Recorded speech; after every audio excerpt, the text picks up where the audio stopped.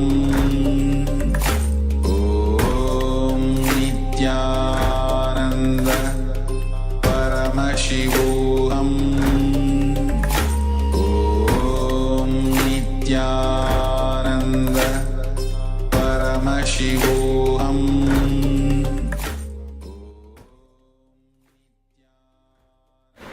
Now slowly, very slowly, you can relax and open your eyes and take a moment to share what was revealed to you. Ma Jun Young says camera got problem, can't open. Okay.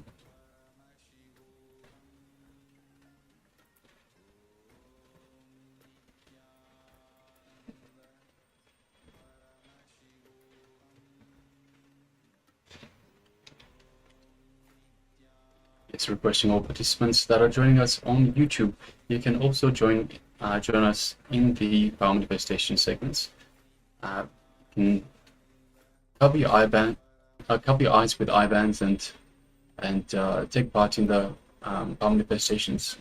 And you can also let us know in the chat if you have taken part in the Power Manifestation, what was revealed to you in your third eye. So, reminder for all participants: the Power Manifestation is a measure of your oneness, your feeling connection to Swamiji, to the Supreme Pontiff of Hinduism. It is, in fact, Swamiji that manifests through us. So we don't actually do anything ourselves, we simply allow Swamiji to manifest through us. So it is through the feeling connection, through the oneness, space of oneness that we cultivate, that the powers manifest. And it is this cultivation that occurs only through practice, through more and more practice of the power manifestations. So Ma Suprendra says orange color, hill, bird, Swamiji. Okay, thank you for sharing. And what about Ma Lishka, Cheonjing, Junyong, Wei Hinmin, and all the participants on YouTube? Please share the revelations.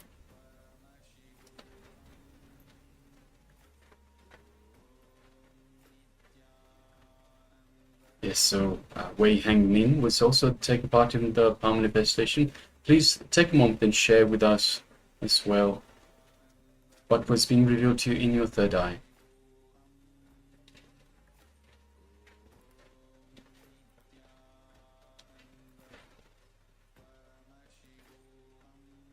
Okay, so let's move on for the verification. We'll be projecting the image now.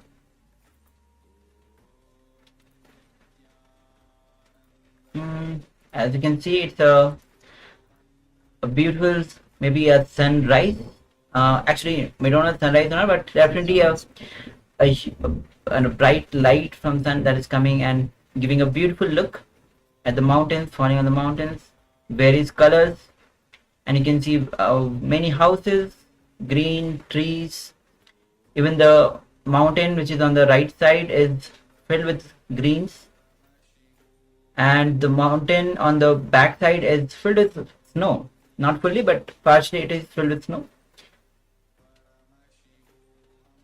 We have two hot air balloons there as well, all different colors. And we have the blue sky and clouds above. So all up a beautiful, beautiful image. Yes, so orange color, definitely orange color. Hill, it's filled with hills. It's mountain range itself. Bird, we don't see a bird, but definitely we have the air balloons which are flying. And Swamiji. Yes. Thank you for sharing, ma. Yes, Swamiji is with us always. Yes. Thank you for sharing, ma. Thank you, ma'am. Okay. So now we'll be entering into today's session, Paramashivoham Level 1, Day 17. And today we'll be having Chandesha Anugrah Murti Darshan, Bhav Samadhi Darshan. And today's theme is Bhakti Spurana. Means experience ecstasy, being in love. So you'll be initiated into bhakti. And Swami says the best thing that Paramashiva can give to the whole world is bhakti. And bhakti is beyond enlightenment. With bhakti, anything you have or you does not have, it doesn't matter. And without bhakti, anything you have or not, that also doesn't matter. So such is the power of bhakti. And we know from the many in the previous examples, in the how the masters happened, people, especially the masters who are filled with bhakti, they just drive the people with bhakti, and they just reach the space of the ultimate ecstasy. All right, so let's give you an opening, a introduction into bhakti. First, let's imagine that you are in a scorching desert. It's a very hot, scorching desert. In the distance, you see an oasis, cool water shimmering invitingly. You run towards it, desperate for relief, only to find nothing. It was just a mirage. This is the essence of mrigatrisha nyaya, the pursuit of illusions that seem promising but ultimately lack any substance. Applying this to our spiritual lives, how often do we chase after worldly pleasures or identities, thinking they'll bring us lasting happiness? But just like that mirage, they leave us unfulfilled. This is where bhakti comes in, devotion. Bhakti teaches us to redirect our love and longing towards the divine. It's about recognizing that we all have an incredible capacity for love within us. The question is, where do we focus it? When we focus this love on our bodies, it becomes self-care. When directed towards our personal identity, it transforms into ego. But the real magic happens when we channel this love towards the divine consciousness. This is the source of true inspiration and excitement. In this state of bhakti, something remarkable occurs. Our suffering begins to diminish. Why? Because we're aligning our love with our purest inner self, what some might call God. But how do we make this transition? Through initiation. This isn't just a ceremony, it's about internalizing spiritual teachings that free our souls from worldly struggles. It's like waking up to our original, unconditioned consciousness. Now the journey doesn't end here. There are stages to this spiritual learning. First is Shravana. Means this is where we learn and receive our initial learning, knowledge, teachings. Manana. In Manana, we remember and apply what we have learned. As we see, Shravana, when we receive the powerful cognitions during the sessions by Swamiji, as Swamiji reveals. Manana, when we internalize through internalization exercise, we look into ourselves, we dig deep into ourselves, and we apply the powerful cognitions that we learned.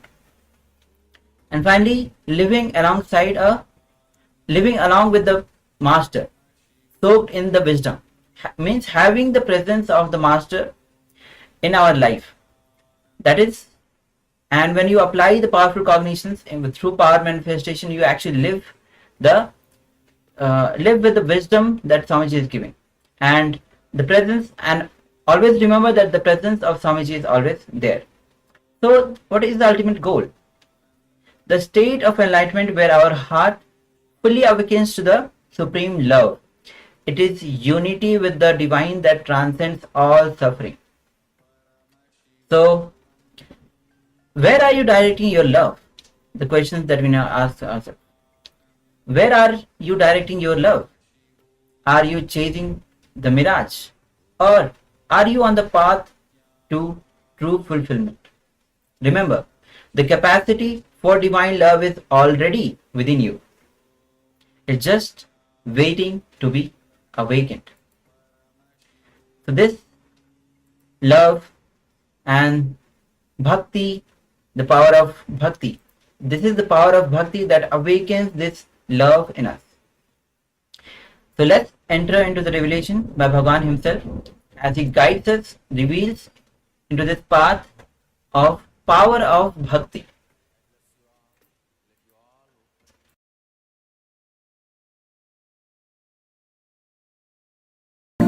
In Bhagavad Gita, 6th chapter, Dhyana Yoga, 7th verse.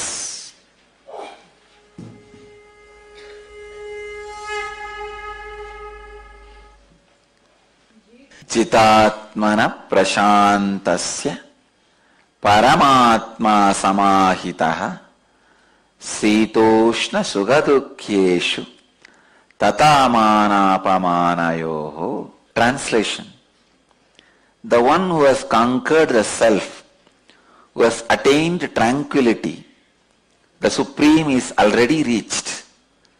Such a person remains in this state in happiness or distress, heat or cold, honor or dishonor. I'll give you the new translation also. The one who has subdued his self made out of patterns, and is firmly established in the supreme state, remains centered whether in a cold or warm atmosphere, whether he is in a pleasant or unpleasant situation, whether he receives respect or is dishonored. Understand? Bhagavan is giving you a powerful technique. He is using a beautiful word, Sitoshna Samadukkeshu. Sita and Ushna, warm or cold, attacks you from outside skin. Sugha or Dukkha attacks you from inside skin. Understand? When you are feeling warm or cold, just sit and see what is happening outside your skin all over the body. Without branding, just see what is going on, how I feel. Don't name it as a cold or warm, pain or suffering. Just look. Something is going on. Let me see what happens, how that feeling touches my skin. After that, how the skin is processing that information, and how I am getting agitated or irritated for no reason, how I am responding to it. Why should I get agitated or irritated? Let's see how the nature responds to it. Sit with deep passions. In one day, you will master cold. Cold will not affect you anymore.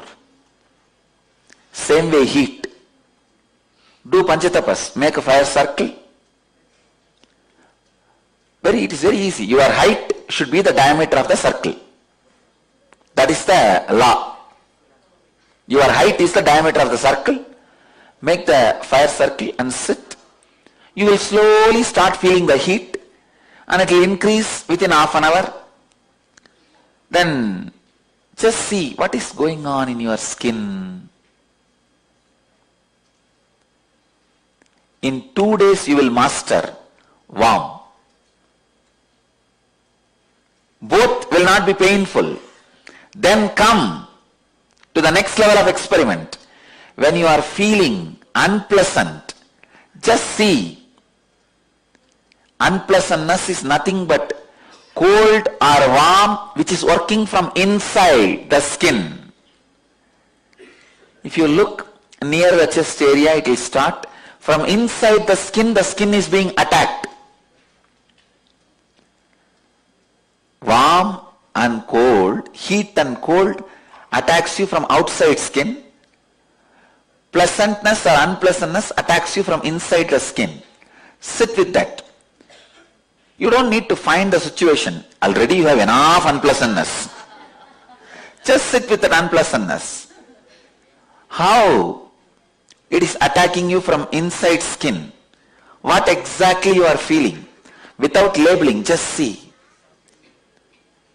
In 2 days, you will realize there is no such thing as unpleasantness other than your own decision to be in unpleasantness. Same way pleasantness. When you are in joy, happy, just sit and watch. What is this?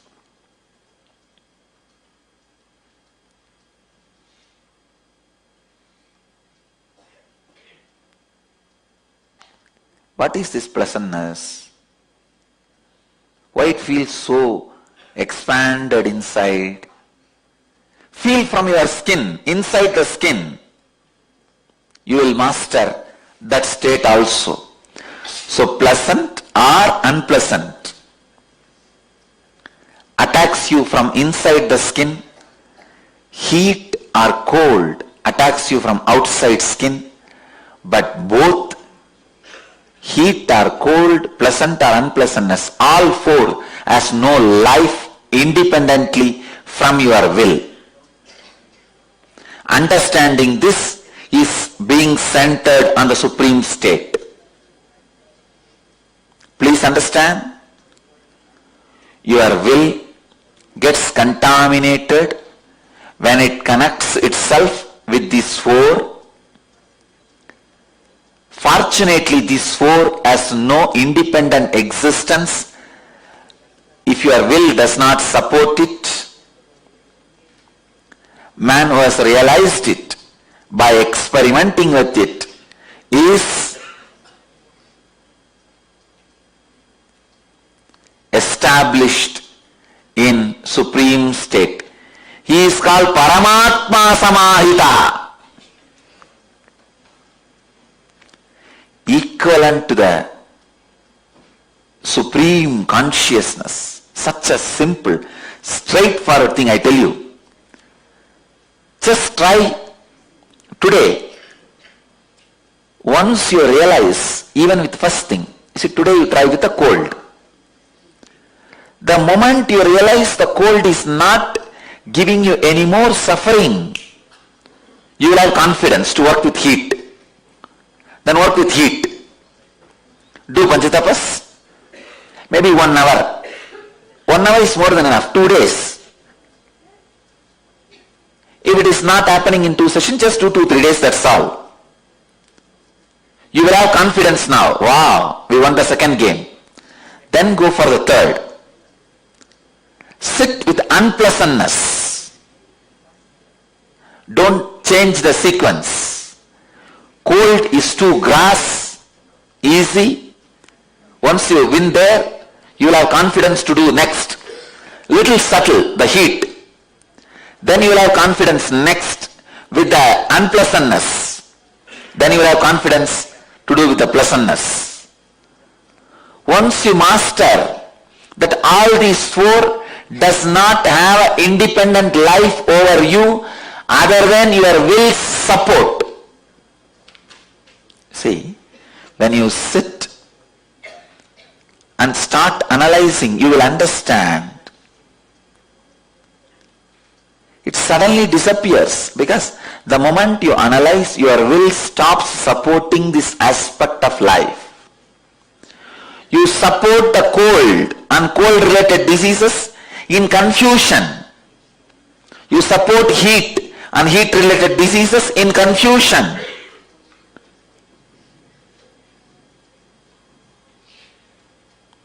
You support unpleasantness and unpleasantness related diseases in confusion. You support pleasantness and pleasantness related activities in confusion. So when you sit and see what is really happening with the passiveness and passions, suddenly you realize without your will, all four does not have independent life. Shadow does not have independent life without the existence of light and object. It is the mixture of light and object creates shadow. The sufferings of cold, heat, sufferings of pleasantness, unpleasantness,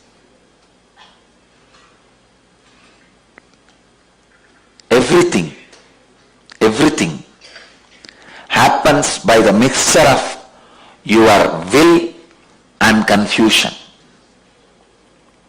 If the light is switched off, no shadow.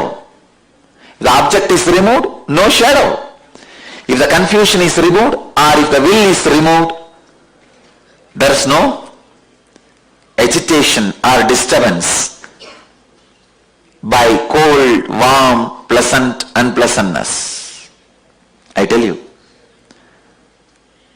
man is a fool, asking for cold when it is hot, asking for hot when it is cold, always asking what is not. Try this 4 process. In such a simple way, you can be centered on what Bhagavan calls Paramatma Samahitaha, centered on pure unclutching. See,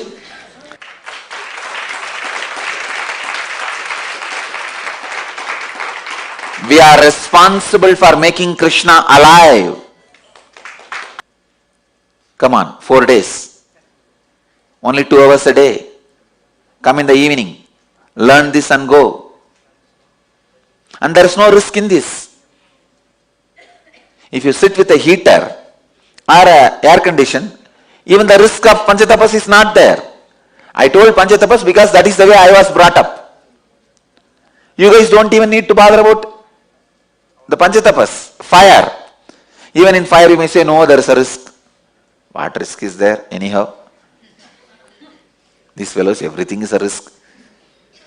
If your time is not right, even by drinking milk you will die. If your time is right, even the poison, if you drink, you will vomit it. Even your attempt to commit suicide, you will not be able to be successful. Anyhow, with a heater or cold, AC, you can control the heat or cold. What is the risk? Unpleasantness and unpleasantness.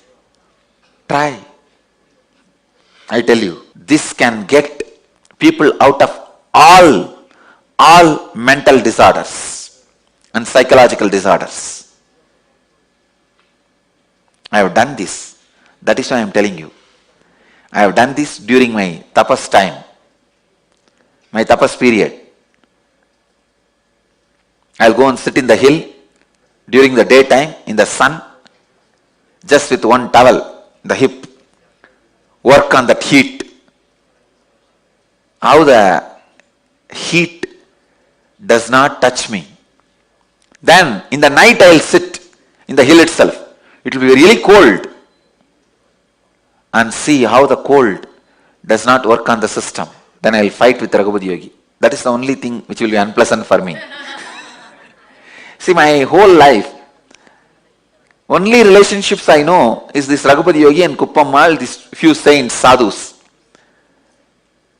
Never even once I felt psychologically connected to the blood family. So if I have to have some unpleasant moments, I'll go and fight with him. Some ideological fight. Raghupati Yogi is Yogi and Kuppammal is Vedanti. Between these two, there will be a huge fight. Ideological fight. Here body first, here mind first. And if I wanted to create fight with Raghupati Yogi, I'll take up all the arguments of Kuppammal. If you want to fight with Kuppammal, I'll take all the arguments of Raghupati Yogi. But I tell you guys, these two have made me so rich in the spiritual knowledge. God, the wealth they added to me, only now I am realizing. And same way when I want to experience that pleasantness, I'll take my Ramakrishna's photo and keep it in front of me and fan him. And there's a beautiful, very sweet story of Ramakrishna sung by one devotee. It's called Sri Sri Ramakrishna Bundi. And in English it is called, and the book has been translated, The Portrait of Sri Ramakrishna. That's a very beautiful book. It is not factual. See, the Ramakrishna's biography, he wrote it more poetic way. He does not bother much about facts. He has not changed the facts. He is not telling lies. But he is singing in a very beautiful, sweet way that, oh, who came as Rama and Krishna? You came as Rama Krishna, but this time you did not steal and do all these naughty things of Krishna. But you are not so polite like Rama also. So from the beginning, with that feeling that Ramakrishna is an incarnation, the devotee has sang about Sri Ramakrishna. It's a very beautiful book. Still I can repeat it. It's I think 1000-page book in Bengali verse form. I can repeat the whole thing by heart. Jai Jai Ramakrishna Vanja Kalpataru, Jai Jai Bhagavan Jagatir Guru, Jai Jai Ramakrishna Ishta Goshtikan, Jai Jai. It goes. Sobaya Sarani Renu Mageye Adam. We just have the book. I can repeat the whole 1000-page. I can continue even now. It goes on and on and on. It's a very beautiful, very juicy, sweet, loving way of Ramakrishna's biography described. That's one of the best things with which I experienced highest pleasantness. I'll have a small Singhasana and Ramakrishna's photo, and I have a small fan. Fanning him, I'll sit and sing these whole verses. And I have this book in the hand. Whole day I'll be sitting, and there's a tune to chant that. I'll sit and chant. One great elderly sadhu in Ramakrishna Mission, his name is Nandanandaji. He used to, I have seen him sitting and singing this verse with the tears in joy. And I picked up the habit from him only. I'll sit every day with him. He suffered with little deafness. So I served him, taking him to the doctor and taking care of him when he was old. He was a sadhu from Andhra, very sweet sadhu. So I used to sit and chant this. I picked up this habit from him. I listened to him very attentively, and actually I learnt Bengali reading. So if I chant that book one day, it will take full day to chant 1000-page. At least next 2 months I will feel that I am in that heaven, and whole body will be sweet and pleasant, that whole throat will be filled with sweetness. Because it is his whole biography is chanted, the created, sung with so much of love, without being much bothered about the facts. It's a Purana of Sri Ramakrishna. So this Sadhu Nandananda Swami, he was about to die. As a tradition, when you are about to die, you have to give your whole, whatever you have, to the person who served you. It's a tradition. So this sadhu suddenly said, I am going to die tomorrow. Guru Maharaj has appeared. What will I give you? I said, you don't need to give me anything. You are a sadhu, that's enough. You bless me. Then he said, I accumulated one thing in my life. The biggest wealth I accumulated is, whenever I read this Sri Sri Ramakrishna Bundi, I go to Samadhi, an ecstasy. I give you this Bhava Samadhi as my gift. He gave me. And I tell you, after that, whenever I read that book,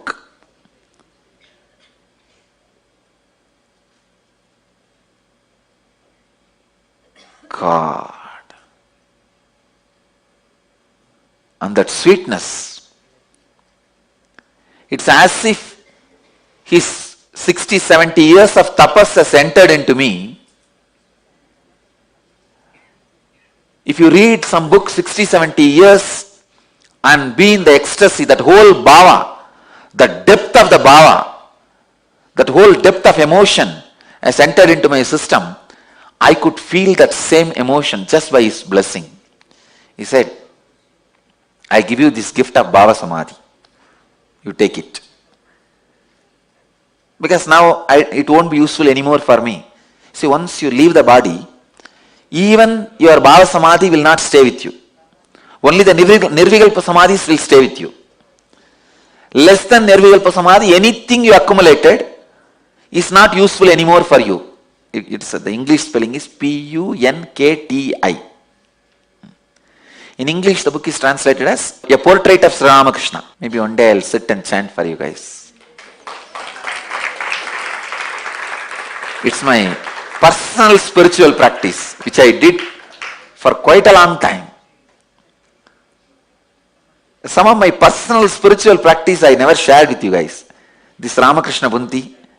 And same way, Chandi. Chandi is the Devi Mahatmyam. I'm a great Sakta. So I'll sit and chant Chandi. Devi Mahatmyam is 700 sloka. And Lalita Sahasranama and Trisadi. There are some 6-7 books related to Chandi. Devi Upanishad and all that put together. That will take one day, full one day if you chant.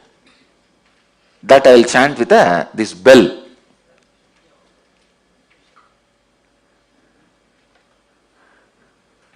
The same book in Bengali.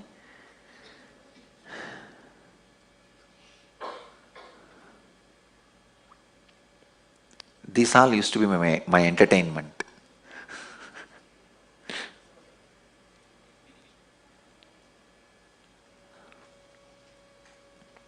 Anyhow, whether it is a heat or cold, pleasantness or unpleasantness, work with it. I tell you, even this pleasantness is not ultimate. Understand that. What I received from that Swami Nandananji is not ultimate. He himself can't take it when he is dying. That is why he gave it to me. Only unclutching, Nirvikalpa Samadhi will come with you eternally. But unfortunately, when you are training yourself, when you are practicing, you can't be all the time in Nirvikalpa Samadhi, unclutching. So all this Bhava Samadhi helps you to raise yourself to that level. Be in Nirvikalpa Samadhi or be in Bhava Samadhi with a person who is in Nirvikalpa Samadhi. That's all. Be unclutched or be clutched to a person who is in unclutching state. That's all. Being unclutched is Nirvikalpa Samadhi. If you are clutched to a person, being who is unclutched is Bhava Samadhi. In the beginning, Bhava Samadhi helps. Now I can remember all the verses. It's coming up. Yes, the same book. Sri Ramakrishna Munti. You guys can see this exact book. Just see whether if it is in Bengali, download. I'll read. If you have interest and intensity, you will find time for everything.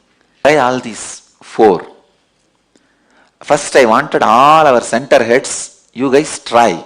Of course, I am not telling devotees not to try. If all of you try, mainly the center heads, when you try, you will have the confidence and make a beautiful program and start teaching. Everyone can start doing this. For these things, you don't need very organized setup. Start reaching out even in these small ways. Helping people. I really wanted. This kind, hundreds of samyamas should be developed and made available from our campus. It should become a pilgrimage center for the people who want to study mysticism.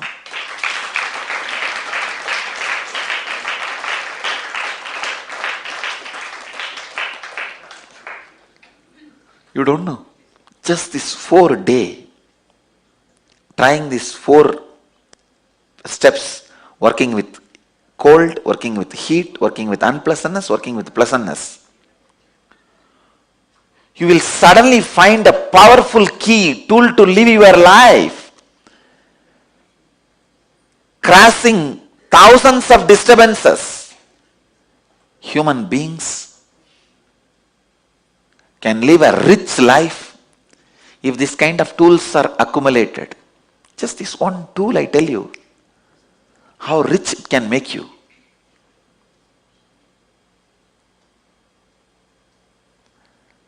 Richness is always depending on the zeros. It is not always based on the zeros. It is based on your ability to face life. Richness cannot be always measured based on the comforts of life. It is measured based on the ability to confront the life. It is not just comfort, it is ability to confront also. These are all the tools with which you will be able to confront the life. I know many guys sitting on billions of dollars, even a small, very small, they are shaken completely. Ability to confront life, live the life.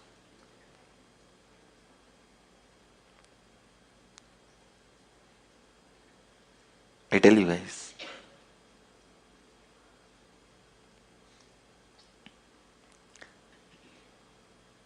all our devotees should have mastered at least like this 5-6 samyamas. Different 5-6 samyamas. That makes you man. That makes you a being. Mastering at least few samyamas gives you the courage to live, confidence to live.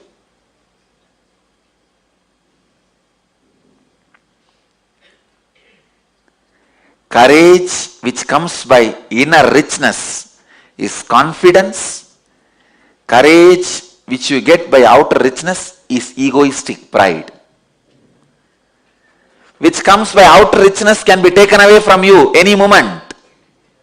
Which comes by inner richness, nobody can touch it.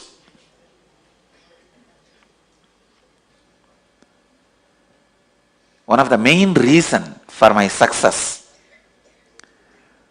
standing throughout the scandals and rumors, is this samyama. This samyama, which I did from the young age, working with the heat and cold and unpleasantness and pleasantness.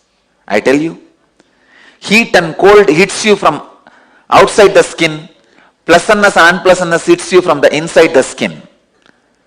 But all four of them do not have life without your will supporting them. Is the essence. The one who has subdued his self made of tough patterns, and is firmly established in the supreme state, remains composed, whether in a cold or a warm atmosphere, whether he is in pain, pleasant or unpleasant situation, whether he receives respect or dishonor. Tata manopamanayoho. See, when you master the Sita, Ushna, Sukha, Dukkha, the mana, apamana does not touch you. You master it. I tell you, not for pride, I am the living example that mana, apamana did not touch me. Otherwise, one side, millions put flower garlands and worship. The other side, rowdies put chapel garlands and burn the effigies.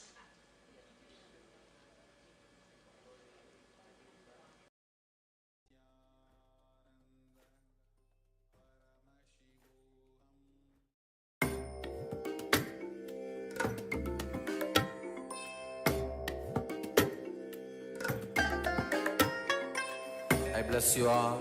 Let you all open all your three eyes and manifest the powers of Mahasadashiva. Om Nityananda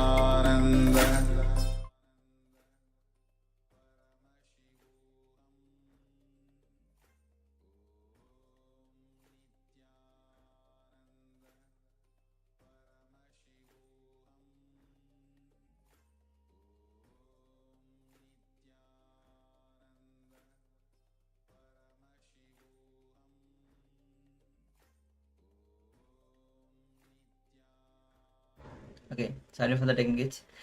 Okay, so Swamiji was talking about the samyama which he himself practiced in his life, especially the heat and cold. How he will sit on the in the day on the hill and practice the samyama on heat, and in the night he will sit again and practice samyama on cold. And Swamiji says this samyama has especially during the persecution time he has helped so much. When during all the mana apmana means all the persecution he has gone through, it is due to this samyama that he is able to withstand this all the persecution. So, and Swamiji described other samyamas as well. So whenever you feel there's a time when you can actually find time, go and practice this samyama. It's a very powerful technique, very powerful samyama that Swamiji has given to all of us. And Swamiji said that there's no risk involved in this. Okay.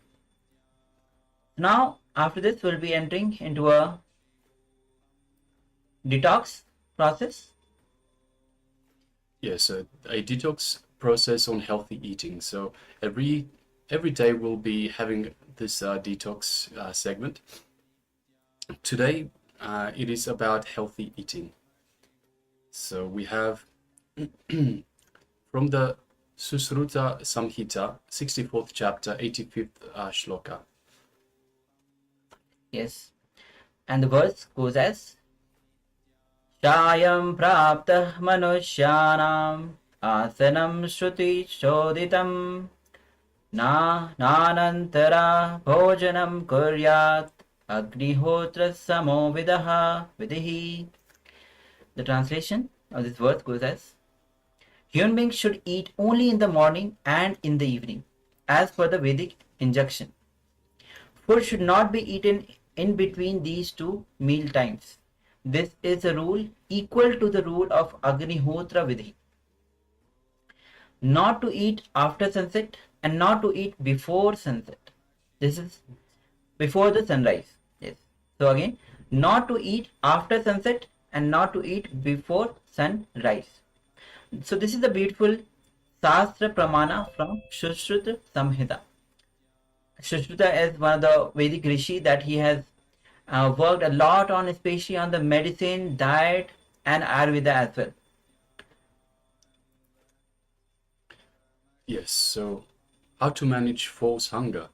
Every night when you fall asleep, keep a wet towel or a bag filled with ice cube on your stomach. So once again, how to manage false hunger. So when you feel hunger outside of these times, so every night when you fall asleep, keep a wet towel or a bag filled with ice cubes on your stomach. If you lie down like that, you can beautifully see how you slip into the dream state and have very deep sleep. You will gain huge confidence to see the alternative states of your very existence. So how does this help? See, if you have a restful awareness to see your dream, your deep sleep during the transition period, you will have the guts to see all delusions that you manifest. So this is from Swamiji himself. Yes. So it is a very powerful, actually that detox itself is a very powerful way, as it's told that do not eat after the sunset and do not eat before the sunrise. And this is a very powerful way. So that's why like having only 2 times a meal a day, after sunset, after the sunrise and before the sunset. So now we'll be entering into the intranization exercise of the segment we just finished. Yes. So make sure that you practice this samyama of also, and the detox process also. Now we'll be entering into the deeper secrets of life. So first is that So this is about renouncing the wicked urge which destroys our consciousness. So renouncing the wicked urge which destroys our consciousness. So, yes. So as in the samyama, Swamiji was describing all the heat and cold that you feel. Now this is a time when you look and renounce wicked urges which destroys the consciousness. The first step is going to be sit and describe your purpose. It can be in 5 to 6 points. So take a moment to enter into the first step of this exercise. Sit and describe your purpose. Of course, you can have the notebook and pen with you and start penning down. also requesting all participants in the Zoom room that have got the camera switched off, please switch on your cameras and be visible in the camera frame to so we can see that you're doing the exercise, and we can better interact with you, and we can tailor the program better to your needs. So requesting all participants, please switch on your cameras and make sure you are visible within the camera frame.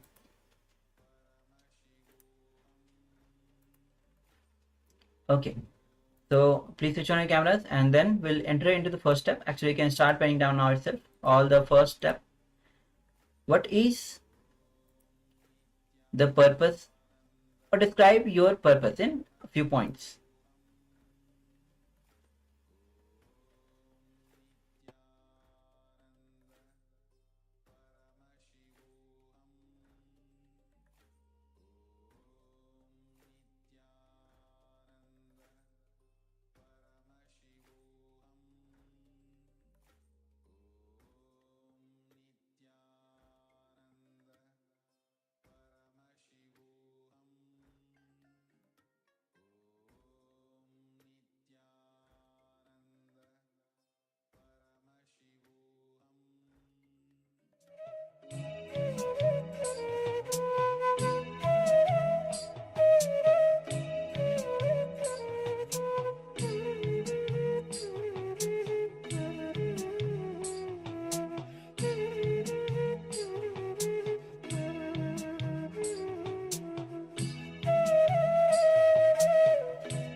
Now, let's move on to step number 2.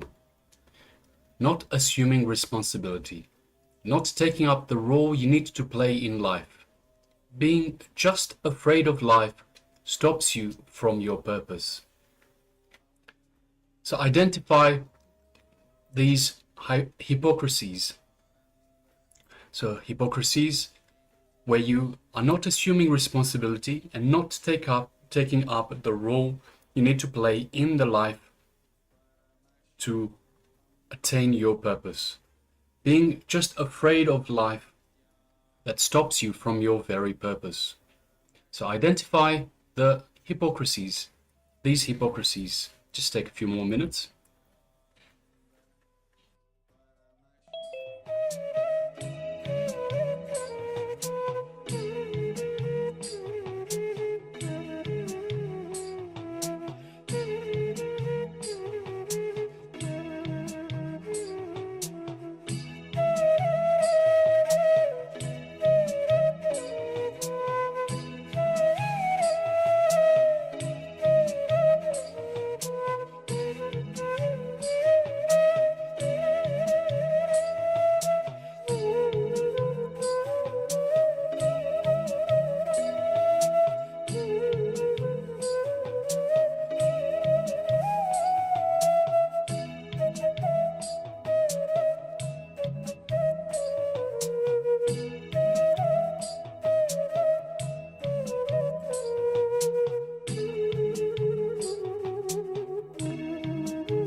Now let's move to the third step. Renouncing means understanding and executing by realizing certain objects or actions or thought pattern is not conducive for the fulfillment of the mission you have taken. For the sake of your larger vision, mission, and responsibility, giving up your whims and fancies and loose way of thinking and acting is renunciation. Renunciation.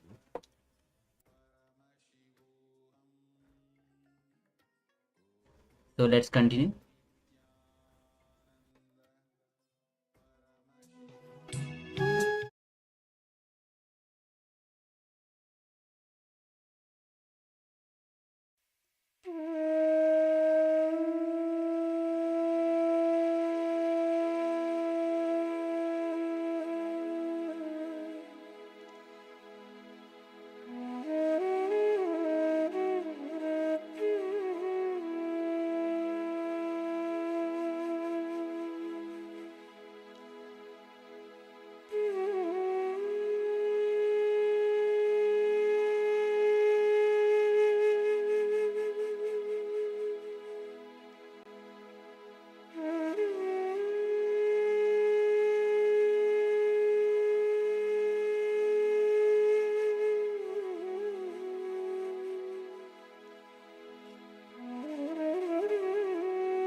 Yes, you can now relax.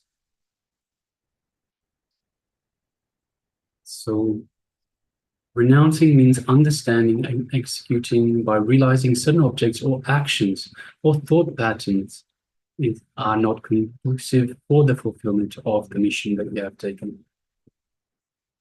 All right, so let us now move on to the next segment, which is the power manifestation segment. And today's power manifestation is the power of Mahima, which is increasing the size of objects. So I hope you're ready for an exciting power manifestation segment. Yeah, we're going to start by increasing the size of a small object which is located close to us. So pick any object, can be a coin, small figurine, anything which you have laying around. Really, you just choose what you want to manifest this power on, and make sure to measure the size of the object in a way that it is reproducible. You want to measure with the same measuring technique again after this round is over. So if you have a measuring tape or a ruler, for example, you can use that. If that is not available for you at the moment, you can maybe just use a piece of paper and a pen, draw the outlines of the object, or maybe have a comparative measurement, have another object next to the object to see. Whatever is possible for you right now, just decide for that one measuring technique. And then we can get started. So once you pick the object you want to manifest this power on, please let us know. Ma Mahasatya and Ma Chiao Yu Wang Nityananda. Nityananda, good to have you both with us. And also Ma Trivikananda, welcome up. Nityananda. So requesting everyone, please switch on your cameras. So all participants that have their cameras switched off, are requesting please switch on your cameras and be available in the camera frame and available for yourselves for this program. Yes, Nityananda. So once you have selected the object you want to manifest this power on, let us know. And then let's get ready for the power manifestation. Take the first measurement and note down what you have measured so that after the power manifestation, you can compare the size. You can tell, yes, by this much, the scale of the object has changed. So take a few moments and do the measurement of the object. And once you're done, we can enter into this round of the power manifestation. Yes, so just take a moment. And now let us sit comfortably with the head, neck, and spine in a straight line. And let us take one long deep breath in and out. And with a deep breath out, we will just release any tension, any worries, anything like that. Just imagine, visualize that all the tension, all the negativity, all the stress, everything is just expelled, leaving you with a nice light body behind. So let us take one long deep breath in and long deep breath out, expelling all the stress, all the pain, all the tension. Now let us bring our awareness to our inner space, our Ananda Gandha, just below the heart center. So this is the Ananda Gandha that Swamiji has initiated us in to connect to Swamiji. So this is our connection to Swamiji. So let us visualize Swamiji in our Ananda Gandha.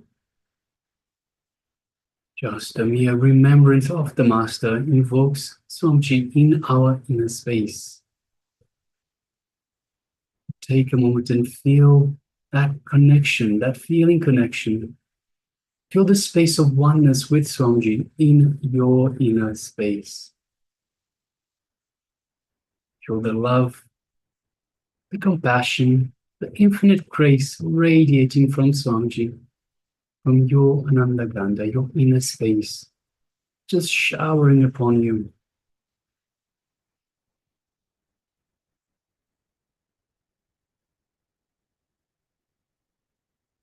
Let's take a moment and feel all of that. Feel the space of oneness with Swamiji in your inner space. In your Ananda Ganda, just you and Swamiji in oneness. You are one with Swamiji.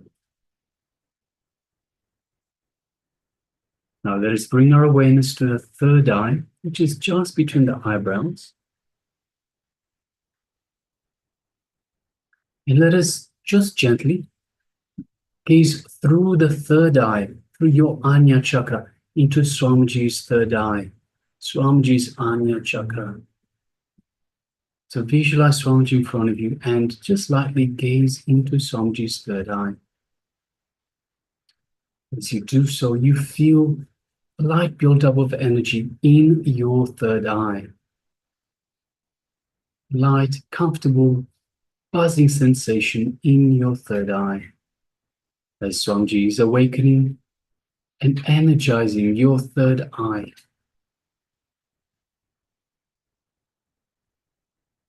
So just take a moment and feel all of that in your third eye.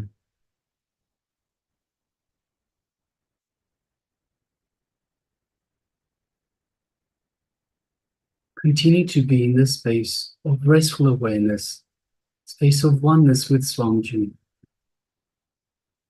And now let us start making a conscious declaration, a conscious intention to increase the size of the selected object. So let us bring our awareness of the object in our third eye. Make a conscious resolution, a conscious decision for the object that we've selected to increase in size. Strong intention. It's the only reality that we are willing to entertain. Nothing else is reality. Nothing else makes sense but our intention, our strong intention for the object to increase in size.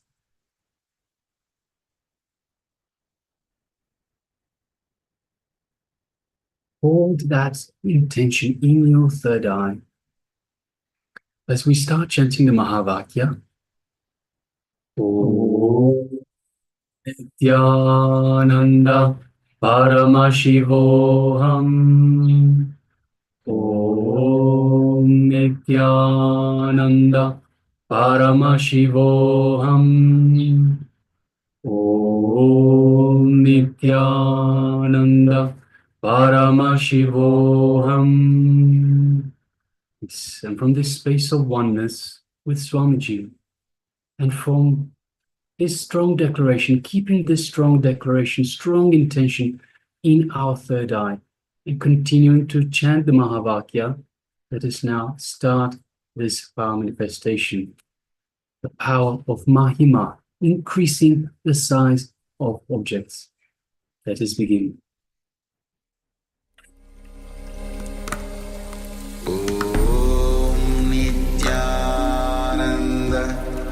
Paramashivoham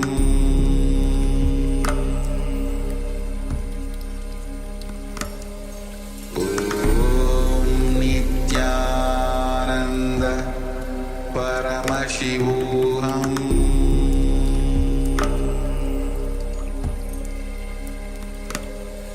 Om Nityananda Paramashivoham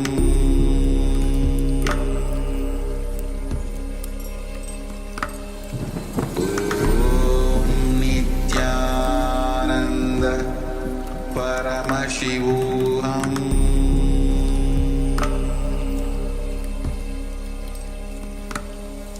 Om Nityananda